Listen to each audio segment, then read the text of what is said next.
Hi, everyone. Thanks so much for joining us for this public input meeting on making our streets safer for people walking, biking, and even driving. My name is Tony. I'm an urban planner for the city of West Allis.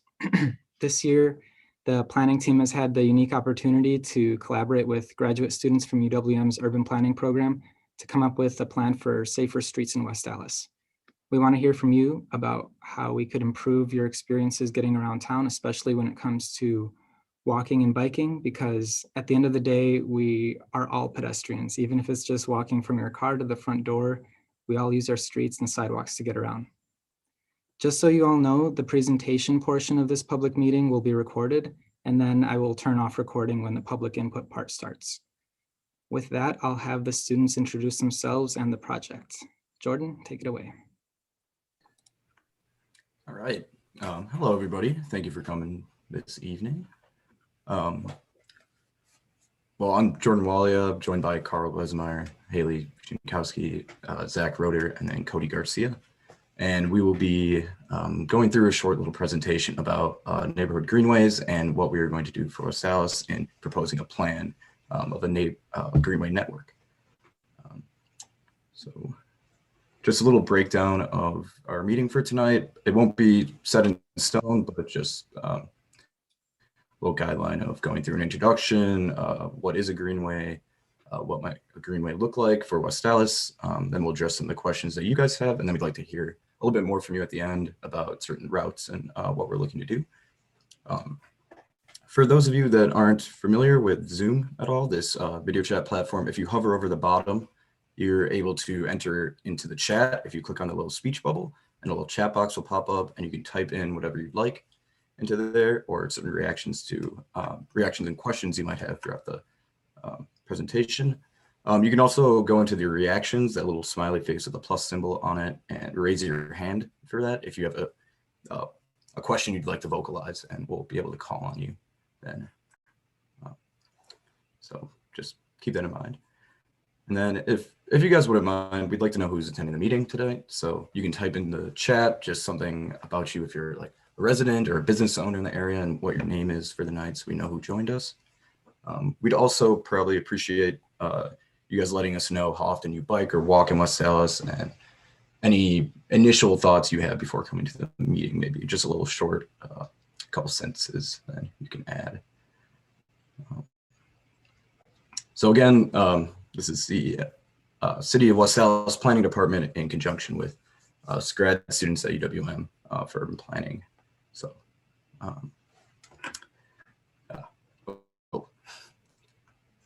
And just to give you guys a brief rundown of our timeline that we've been working on this project, we had a different meeting during March with just pretty much aldermen and school district and a couple other city employees.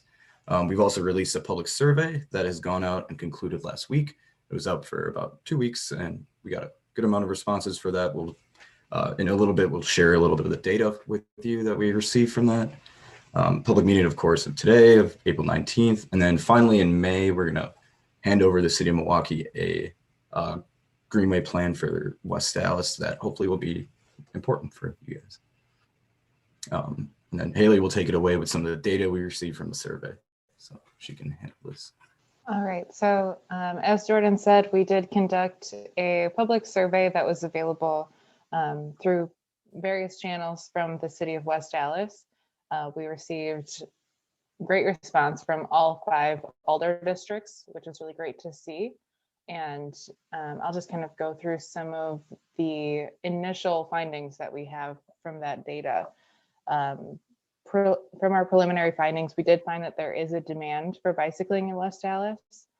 About, nearly half of the respondents listed that their bicycle comfort level was interested but concerned, which means that they'd be willing to bike somewhere if the street was quiet or if there are protected bike lanes. Most residents, 58%, had ridden a bike within the city of West Allis within the last year.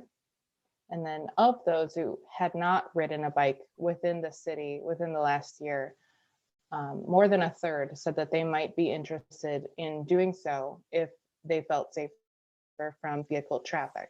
So you can see that there's already quite a bit of bicycling happening in West Allis, and there's the potential for more bicycling to happen, if more people felt comfortable. And then many survey respondents indicated that driving behavior and street design influence their walking and bicycling behavior in West Allis. Some of the most frequently mentioned concerns were driver yielding. So people are not confident that car drivers will stop or slow down for pedestrians or bicyclists when they should. Vehicle speeds. Cars are moving so quickly along streets that they pose a threat to pedestrians or bicyclists. Distance between cars and bicycles. The lack of an adequate buffer between bicyclists and cars on the street makes bicyclists feel unsafe. And then street and sidewalk maintenance. So potholes, cracks, uneven surfaces, and inadequate snow and ice clearance makes it difficult for pedestrians and bicyclists to travel along West Allis streets. So to illustrate some of these points, here are some actual quotations from responses to the survey's open-ended questions about bike and pedestrian safety. So the first one here, pedestrians are at risk at any controlled or uncontrolled intersection. Drivers do not know or respect the existing laws. It is seriously unsafe to cross all but the smallest side streets where there is little traffic. I used to ride a lot, but I don't feel safe on the street anymore. Drivers are too distracted. Wish we had more bike trails that connect. We need a good communication plan to educate people about pedestrian and biking safety. From what I've encountered, a high percentage of drivers don't understand yielding to pedestrians or bikers. So in that last quote, many respondents, many respondents did provide suggestions for ways that we could improve bike and pedestrian safety in West Allis through street design, policies, and enforcement strategies, and even at specific locations. So that's really valuable for us moving forward to have that input and the valuable perspectives of people who use the West Allis streets every day. So the survey was really helpful for that. All right. So my name is Zach. I'm another member of the UWM team working on this project. Thank you guys all so much for coming. At this point, you might be wondering, what exactly is neighborhood greenway? You might have seen on the screen, not be familiar with the term, and that's totally understandable. Neighborhood greenways are sometimes called bike boulevards, but really they're just low and slow traffic streets that prioritize people walking and biking. So these streets are low stress for people walking and biking because they have lower traffic volume, so there's less cars on the road, and they have slower traffic speeds so that people walking and biking feel a lot more comfortable out there. And that goes for people of really all ages and abilities. And what these streets might look like is they're really just like any other residential street, except they have some key improvements that really help enhance the safety and comfort for people walking and biking. So we're going to kind of give you guys a nice general introduction to these here. So greenways have a lot of benefits for people using the streets and the neighborhoods that greenways are part of.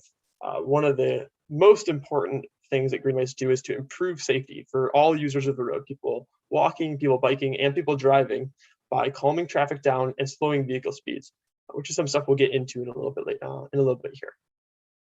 A second thing greenways do is they help people walking and biking cross busy streets. I don't know about you guys, but I definitely have some streets in my neighborhood that if I'm out taking my dog on a walk or biking around and you get to that one big road and you decide, I'm going to turn around, this isn't worth crossing.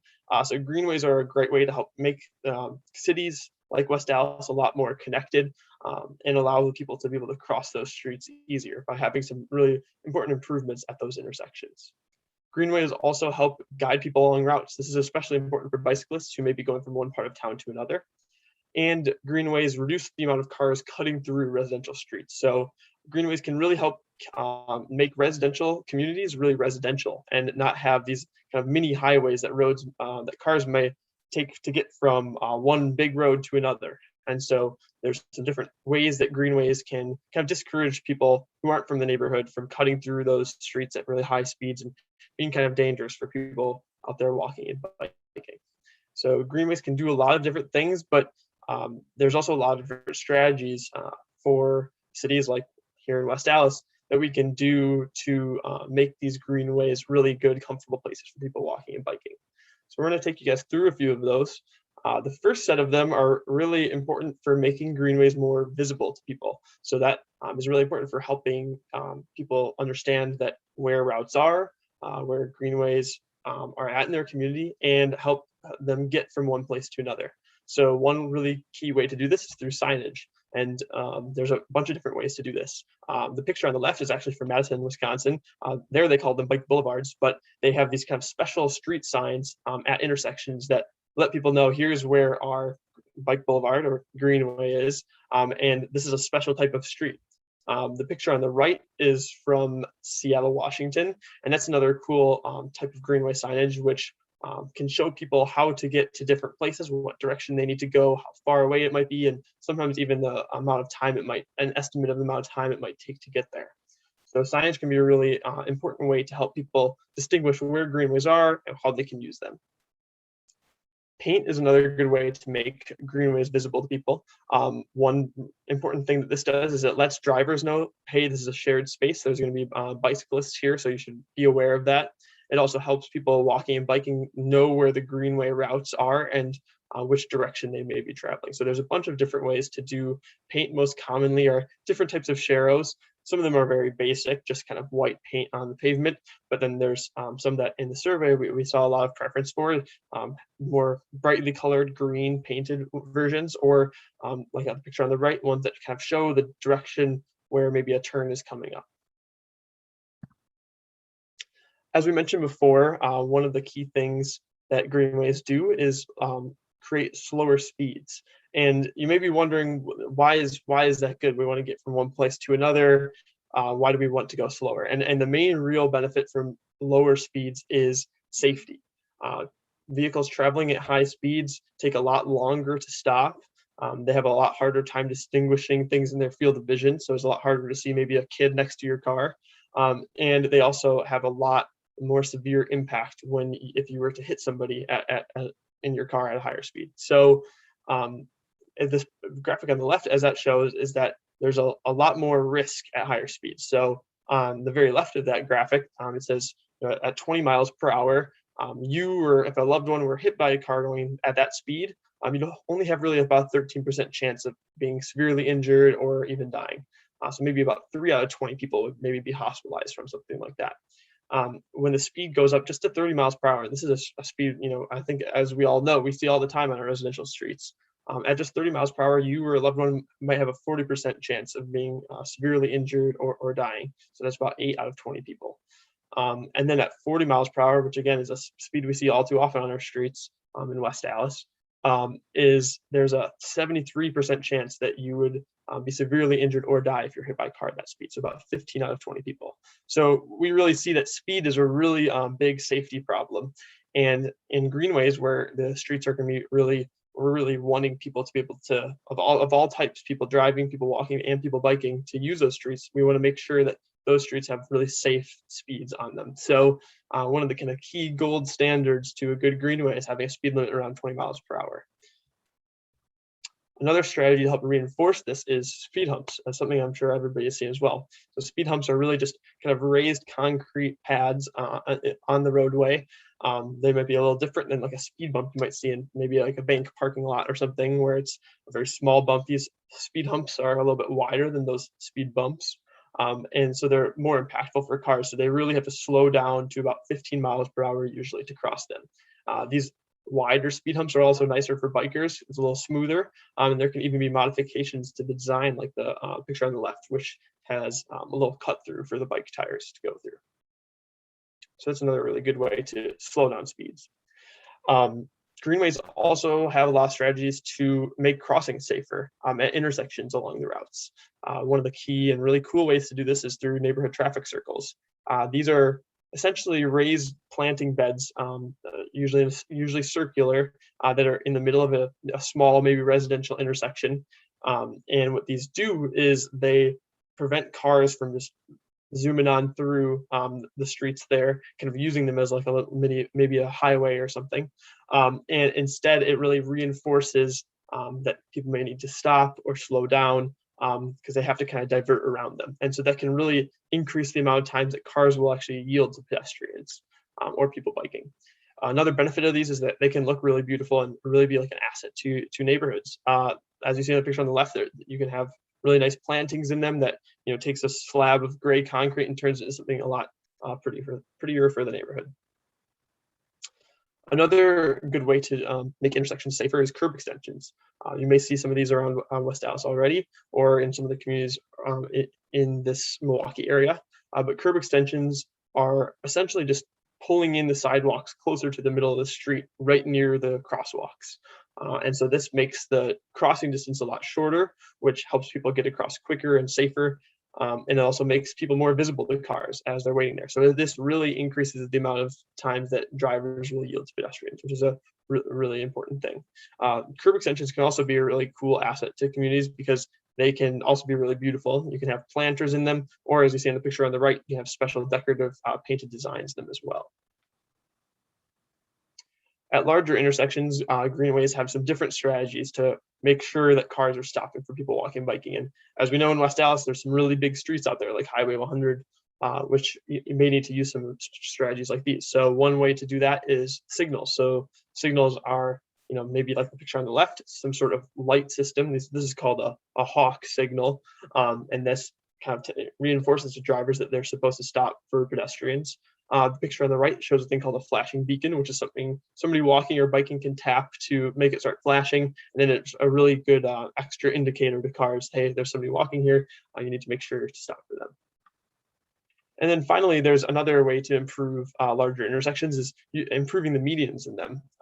Medians are a really great spot for people walking and biking to kind of be able to cross the street in chunks and have a safe spot in the middle to stop for. So an important thing to do sometimes is to improve medians by making spots for people walking and biking to be able to stop there, and maybe even orienting them towards the direction of the next cars so that they're really aware of people coming by. So yeah, looking at the bigger picture for greenways in all of West Allis, there's a lot of really cool benefits that greenways can have. And one thing we've mentioned throughout this whole presentation is improving safety. And this is for all road users, people walking, biking, and driving. By slowing down traffic and making people walking and biking more visible, can really have really great safety benefits for people in West Allis. Greenways also are really important for health benefits. Having more comfortable places to walk and bike can really increase the amount of exercise people get and the amount of recreation they get. This is also really important because greenways can help connect people to trails and parks. So it gives them even more opportunities to do different forms of exercise and get to these cool amenities that West Allis has. Another big benefit in terms of connecting people is connecting people to schools. In West Allis, there's tons of schools, and many people live pretty close to those, but may not feel comfortable sending their kids to school by walking or biking. So greenways can be a great way to really create a safe environment that even kids can feel really comfortable and confident walking and biking through. Greenways at different levels really can also strengthen communities. So on maybe your block level, streets with greenways have a lot slower traffic. People can feel more comfortable going out and hanging out in the street area or in that space, in the public space there, and being more active with their neighbors and walking around and seeing the neighborhood. So that's a benefit there. But then at the bigger level, it also connects people across the whole city to things that they may previously not have been able to get to without a car. And there's also some really interesting economic benefits greenways have. One thing that we've seen in many cities is that it boosts property values. Portland, Oregon has a really extensive network already of greenways, and they see that almost that houses on greenways have almost $6,000 higher property values than similar houses that aren't on greenways. So can be a really good benefit to homeowners in West Allis too. And then lastly, the greenways can help strengthen the West Allis economy, but by furthering this momentum that the city has been building to attract businesses. When you have these really attractive spaces and good forms of transportation for all types of transportation users, that's going to draw businesses who are enjoying those benefits and having customers who are able to get to their businesses in different ways. In many places, we see places with better bike infrastructure and better walking infrastructure have a lot better sales and stuff for their businesses too. So that's another really important benefit of greenways.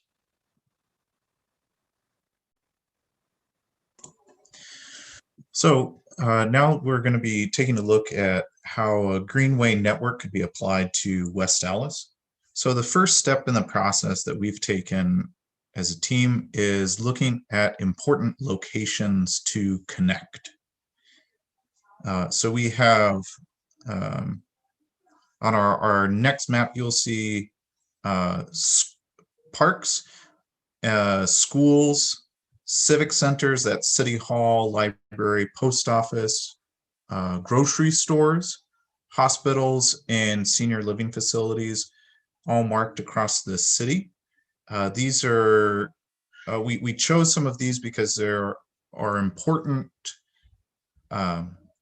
locations for people to be able to get services from, as far as groceries and healthcare from hospitals, but also to recreate in the community. And then because these are low stress facilities, we really want to be promoting their use for all age groups.